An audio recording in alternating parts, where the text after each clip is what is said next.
Hello আব্বু। হ্যাঁ বলো। আজকে আম্মুর বার্থডে পার্টির সারপ্রাইজের আয়োজন করতেছে। আজকে তাড়াতাড়ি অফিস থেকে আইসা পড়েন। ঠিক আছে, আমি তাড়াতাড়ি আসা পড়বো। কিন্তু আম্মুরে কিন্তু বললেন না, পার্টি কিন্তু সারপ্রাইজ দিব। ঠিক আছে। হ্যালো, হ্যাঁ বলো।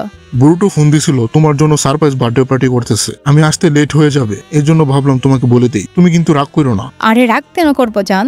আর ওরে কিন্তু বলো না যে আমি তোমার এটা বলে দিছি। আচ্ছা ঠিক আছে। আরে আব্বু, সারপ্রাইজ বার্থডে পার্টি কোন রুমে করবা বলে দাও, আমি স্পাই করে ফেলি। আপনি কিভাবে জানলেন পার্টির বিষয়ে? তোমার আব্বু বলছে।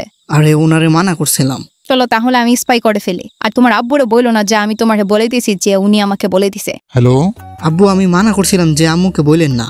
তোমাকে কে বলছে আমি তোমার আম্মুকে বলে দিছি? আম্মু বলছে। আরে মানা করছিলাম ওরে। এটা ভালো করেন নাই। এখন আম্মুরে বলেন না যে আমি আপনাকে বলে দিয়েছি যে উনি আমাকে বলে দিয়েছে যে আপনি ওনাকে বলে দিয়েছেন। ঠিক আছে। হ্যালো, আরে তুমি ওকে কেন বলছো যে আমি তোমাকে বলে দিছি? আপনাকে কে বলে দিছে যে ও আমাকে বলে দিছে যে আপনি আমাকে বলে দিছেন? ও নিজে বলছে এখন।